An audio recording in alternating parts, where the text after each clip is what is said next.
कोई भी अमांगलिक चीज, कोई भी भूत प्रेत पिशाच, जो भी कष्ट संकट, ये बाधा आपके घर में नहीं पटकेगी।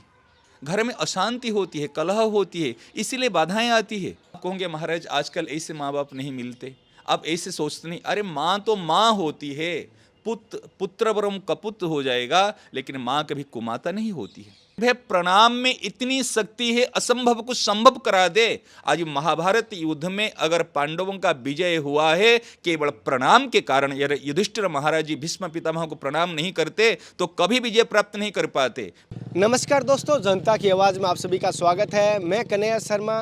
वृंदावन की यात्रा में आपको मैं तपस्वी त्यागी संतों के दर्शन करवाए, सत्संग दी संतों की। लेकिन आप पिछले कुछ दिनों से सुबह एक सत्संग देख रहे हैं, रोज़ाना 8 बजे आती है। लेकिन आप बहुत सारों ने कहा सर उनका नाम बताइए, उनका स्थान बताइए, वो कौन से संत है, कौन सी संप्रदाय, बहुत सारे सवाल थे। अब जिनका परिचय करवा रहा हूँ, लेकिन उनके बारे में थोड़ा सा बताने से पहले मैं बताता हूँ। आप राजस्थानी के हर घर में पता है, लेकिन मैं फिर भी बताता हूँ। स्वामी राम सुखदास जी को कौन नहीं जानता राजस्थान में, लेकिन पूरे भारतवर्ष में जानता है, लेकिन राजस्थान के तो बच्चा जानता है। और अगर मेरे बीकानेर की बात करो, हर बच्चा नहीं, हर घर में सुबह उनकी ध्वनि सुनाई देती है, उनके प्रवचनों की कैसेट सुनाई देती है। नाथ, हे प्रभु, हे मेरे प्रभु, हे मेरे नाथ, ये पुकारो सच्चे हृदय से, सब बंधन टूट जाएगा, सब ठीक हो जाएगा। अरे मैं भगवान का हूँ, भगवान मेरे हैं, सिवाय भगवान का मेरा कोई नहीं। जी हाँ, स्वामी राम सुखदास जी के सानिध्य में रहे थे परम पूज्य श्री हरिकिशन दास जी। उनको हरिकिशन दास जी नाम से जानते हैं, और उनको श्री चित्तरंजन दास जी के नाम से भी जानते हैं कुछ लोग, और कुछ हरिकिशन दास जी के नाम से भी जानते हैं। और आज उनके सानिध्य में हम सत्संग ले रहे हैं, आप सभी के सवालों के उत्तर ले रहे हैं। इतने सही और सटीक उत्तर है कि आपके समस्याओं का हल भी बता रहे हैं। आपके कोई भी 1 रुपये ना लगे, ऐसा हल बताएंगे कि आप कर पाएंगे। ऐसा नहीं कि आपके कर नहीं पाएंगे। लेकिन इनकी सत्संग मुझे ऐसा लगता है कहीं ना कहीं स्वामी राम सुखदास जी की याद आ ही जाती है।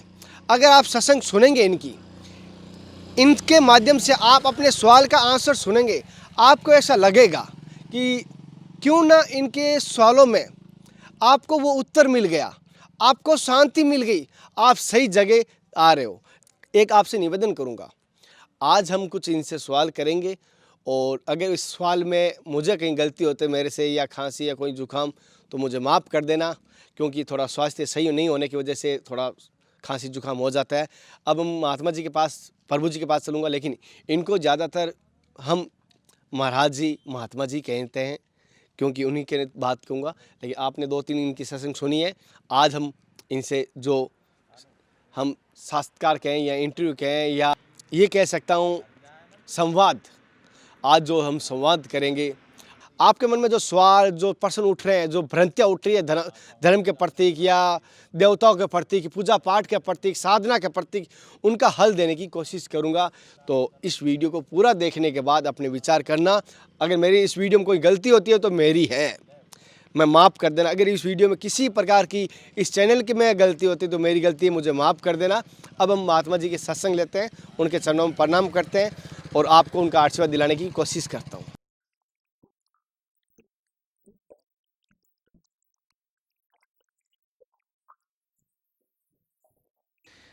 एक बात विचार आया है, जो आशीर्वाद कहते हैं वो आशीर्वाद क्या है? केवल किसी का हाथ हमारे माथे पे आ जाए, ऐसे हाथ फेर लिया, वो आशीर्वाद नहीं होता। आशीर्वाद होता है हृदय की प्रसन्नता, और प्रसन्नता मिलती है उनकी आज्ञा पालन करने से। यदि हम माता पिता की आज्ञा पालन नहीं किए, माता पिता की सेवा नहीं किए, उनकी प्रसन्नता नहीं लिए, और हम संतों के पास चले जाएंगे, भगवान के पास चले जाएंगे, आशीर्वाद दे दो, कृपा कर दो, अगर ऐसी कृपा होती, ऐसे आशीर्वाद मिल जाता तो दुनिया में सब मालामाल हो जाते। अरे वही भगवान ने ही तो माँ बनकर आए हैं, वही भगवान ही तो पिता बनकर आए हैं। वही माता पिता की आज्ञा पालन करो और आशीर्वाद लो, ये सबसे बड़ी बात है। हम क्या करते, माता पिता घर में दुखी है, उनकी बात मानते नहीं। एक बार कभी माता को रोज आपने प्रणाम किया, पिता को रोज चरण छू के प्रणाम किया? जब संतों के पास में आते हैं उनको चरण छू के प्रणाम करना, दंडवत प्रणाम करना, करो मना नहीं है, लेकिन पहली बात है अपने माँ ये प्रथम गुरु है, पहले उनको प्रणाम करो, उनके चरण स्पर्श करो। हम तो कहते अगर माता पिता की प्रसन्नता होगी, आपकी कोई भी अमंगलिक चीज, कोई भी भूत प्रेत पिशाच, जो भी कष्ट संकट, ये बाधा आपके घर में नहीं पटकेगी। घर में अशांति होती है, कलह होती है, इसीलिए बाधाएं आती है। अगर घर में प्रसन्नता हो, माता पिता की सेवा करो तो लक्ष्मी घर में आएगी, ये बरकत होगी, अमंगल सारे दूर होंगे। और हम जगह जगह भटकते, कोई छू मंत्र बता देगा, कोई टोना टोटका बता देगा, और उसमें हमारे घर का अमंगल चले जाएगा। इस धोखेबाजी में मत रहना। अब सबसे बड़ी बात है, घर की जो माँ है, पिता है, उनकी सेवा कर, उनकी प्रसन्नता लो। अरे क्या कहूँ, भगवान से भी बढ़कर है माँ का स्थान। स्वयं चैतन्य महाप्रभु, श्री श्री चैतन्य महाप्रभु, जो कि प्रेम के अवतार है, इस धराधाम पर बंगाल देश में प्रकट हुए और पूरे पृथ्वी में आज नाम प्रचार किए हैं। आज जो इस्कन देख रहे हैं, आज जो भगवान का नाम कहाँ देश विदेश कहाँ कहाँ भगवान का नाम प्रचार किए। जो तामसी भोजी है, जो अभक्ष्य भक्षण करने वाले, आज उनकी चोटी धोती, आज देखो उनको भी सही रास्ते पर ले आई। भगवान का नाम कितना प्रभाव है। वो भी उनके माँ की आज्ञा अनुसार जगन्नाथपुरी में निवास किए। ये वृंदावन के लिए प्रेमी, वृंदावन के प्रेमी वृंदावन के लिए पागल होते थे, सबको वृंदावन भेजे, परंतु जगन्नाथपुरी में उन्होंने अवस्थान क्यों किए? केवल माँ की प्रसन्नता के लिए। हमारे अद्वैत सिद्धांत के महान आचार्य आदि शंकराचार्य महाराज, जिन्होंने सन्यास भेष लेने के बाद में भी माँ को वचन दिया था, माँ मैं प्रभु से मिला के रहूं, और उन्होंने कृष्ण भगवान से उनको माँ को मिलाया। ये होते बेटा का काम। और फिर उन्होंने कहते, बेटा तू तो एक बेटा है, मेरा अंतिम संस्कार कौन करेगा? तू तो साधु बन जाएगा, सन्यासी हो जाएगा। माँ रोने लगी कि माँ तू चिंता नहीं करना, मैं वचन देता हूँ, इस सन्यासी भेष लेते हुए भी मैं अंतिम संस्कार करने के लिए स्वयं आऊँगा। और उन्होंने आके माँ का अंतिम संस्कार कराए। तो बताओ माँ के स्थान कहाँ है? और शास्त्र में आया है, अगर माँ पिता को साधु बनने के बाद में, जगत गुरु बनने के बाद में भी, और माँ बाप को सामने देख ले और उनको दंडवत प्रणाम करे, लज्जा छोड़कर दंडवत प्रणाम करे, उनकी परिक्रमा करे, उनकी चरणों को ले।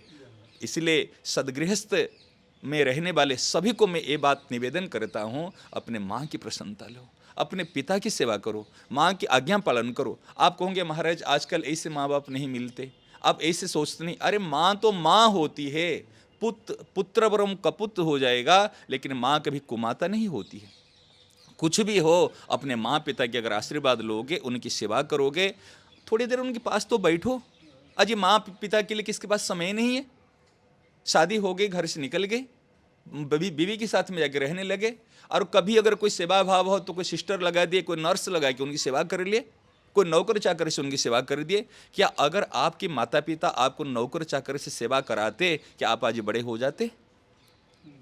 आज अगर ये बात, आज कुछ भी आपके पास में है, माता पिता ने देखो आपके लिए बड़े बड़े फंक्शन उन्होंने अटेंड नहीं किया। अगर पीहर में उनका कोई फंक्शन हो, आपकी तबीयत खराब है, वो उनको छोड़कर, फंक्शन छोड़कर आपकी सेवा करती है ना? नहीं, आपके लिए समय देती है। परंतु अभी हम माँ बाप के लिए समय नहीं है, और आशीर्वाद के लिए जगह जगह ढूंढ रहे हैं, यहाँ जा रहे वहाँ जा रहे, ये आशीर्वाद दे देगा, ये कृपा कर लेगा, ये कोई टोना टोटका बता देगा, ये कोई छुमंत्र बता देगा, ये। अरे भैया जगह जगह भटकने की जरूरत नहीं है। सच कह रहा हूँ, सच कह रहा हूँ, गारंटी के साथ कह रहा हूँ। हमने करके देखा है, करके देखा। एक व्यक्ति के करोड़ों की घाटे थे, उन्होंने जगह जगह भटका। अभी कहना नहीं चाहता हूँ, प्रसंग आया था कह रहा हूँ। और करोड़ों की घाटा था, उन्हें जगह जगह भटका। आज जहाँ ज्योतिष के पास गए तो उन्होंने कहा ये कर लो, वो कर लो, लाखों खर्चा किया। पंडित के पास गए तो वहाँ खर्चा किया, संतों के पास गए तो वो बता दिया, वो खर्चा किया। उन्होंने कहाँ नहीं भटका, उनकी अश्रद्धा होगी, अरुचि होगी, नास्तिक बन गया वो लोग व्यक्ति का। कोई धर्म फर्म नहीं, कोई कर्म नहीं, सब पाखंडी है, सब चीज़ जो जहाँ जाता हूँ वही बताता है।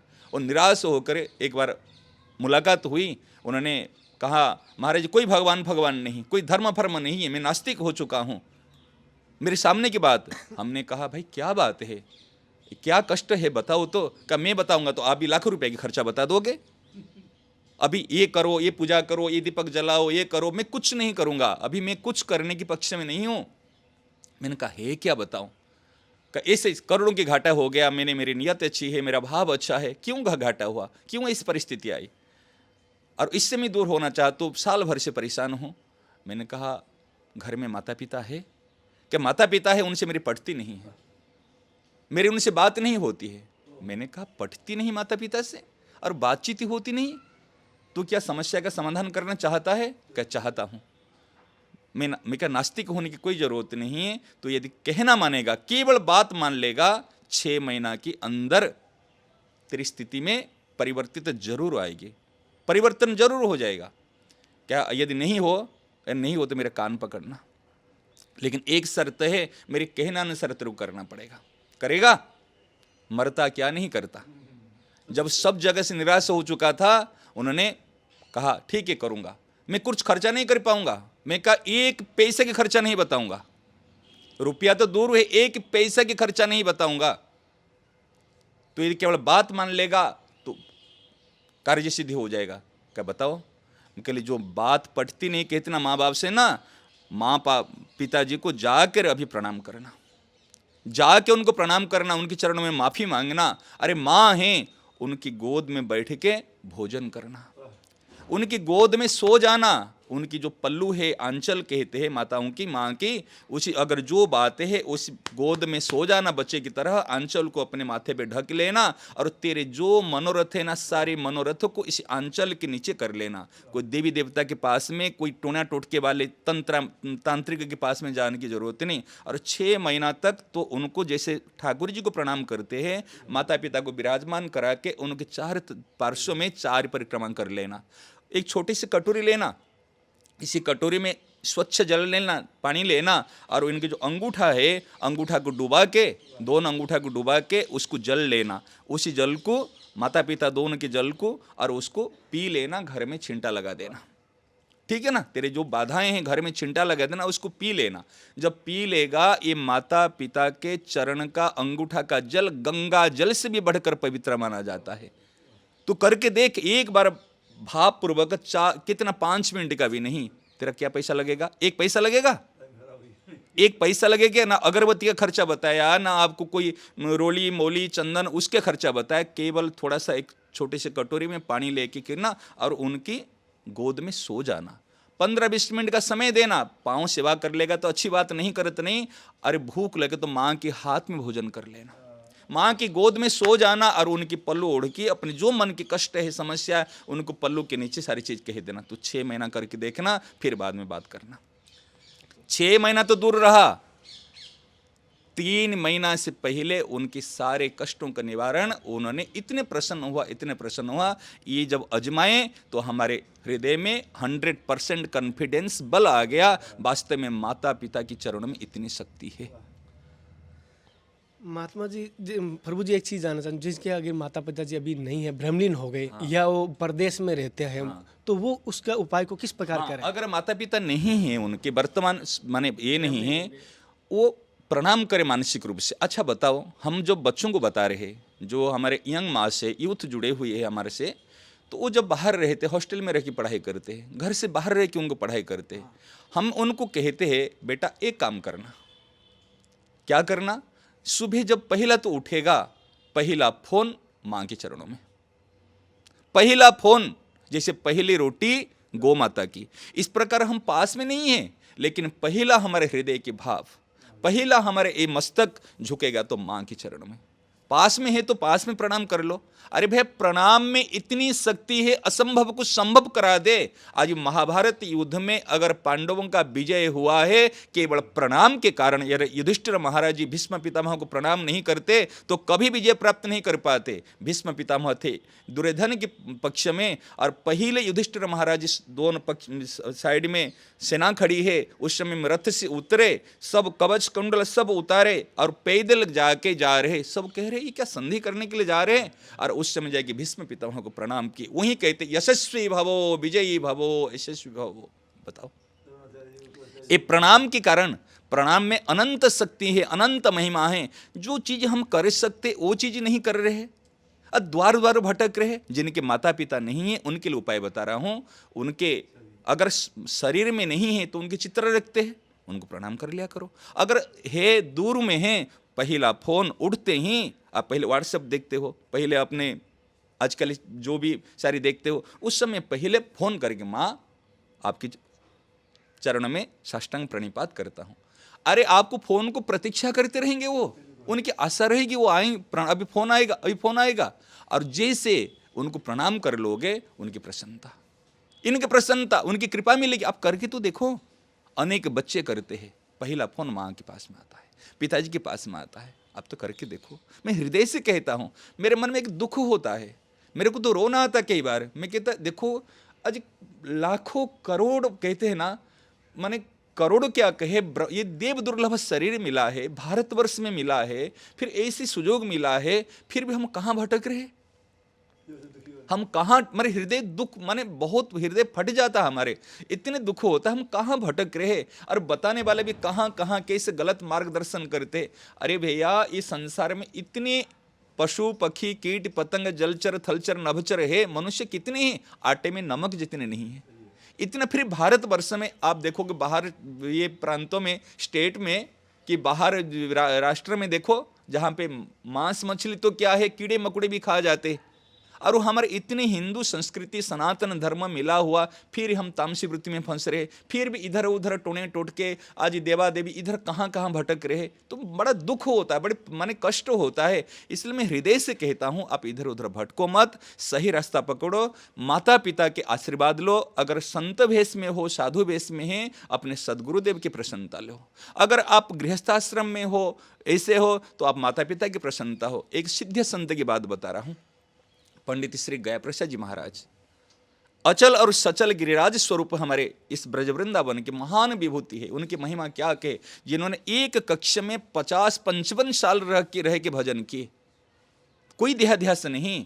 कोई भी यदि उनके पास कोई साधक या कोई सदगृहस्थ भक्त आता था, पहले उनको पूछते, कोई भी प्रश्न करे, महाराज ये कैसे होगा, महाराज ये सिद्धि कैसे हो जाएगी, ये एक धन कैसे मिलेगा, ये सफलता कैसे मिलेगी, ये टोना टोटका कैसे, कोई कुछ पूछता था।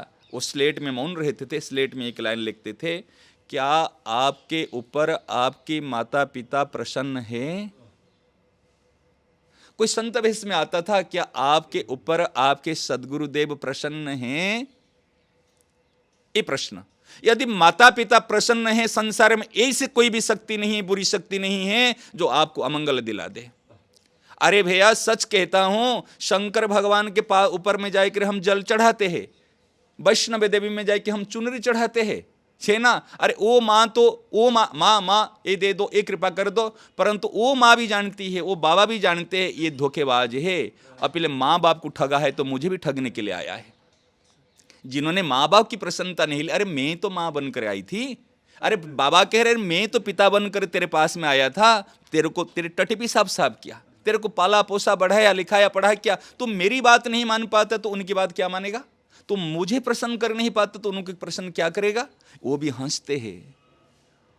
इससे कुछ नहीं होता। इसका अर्थ मैं जाना नहीं मना करता हूं, ये बात नहीं है। आप जाओ देवी के पास में, आप शंकर बाबा के पास में जाओ, मंदिर में जाओ, परंतु घर मंदिर है, प्रेम का मंदिर है। मंदिर में कितना समय रहते बाबा, 2 मिनट 10 मिनट 2 घंटे के लिए घूम के आ जाते, परंतु घर में कितने समय रहते हो। घर को मंदिर बनाओ। हमारे माँ है लक्ष्मी स्वरूपा, माँ है पार्वती स्वरूपा, ये भगवान हमारे पिता है नारायण स्वरूप, शंकर स्वरूप, उनकी बात तो मानो। अरे क्या माता पिता हमारा अहित कर लेंगे। ऐसे कौन है आपकी हितैषी जो माता पिता से बढ़कर है, सदगुरुदेव से बढ़कर है। जो हितैषी उनकी बात तो नहीं मानते, और जो हमारे साधारण मतलब से मतलब रखते हैं और उनकी बात से हम फंसते हैं।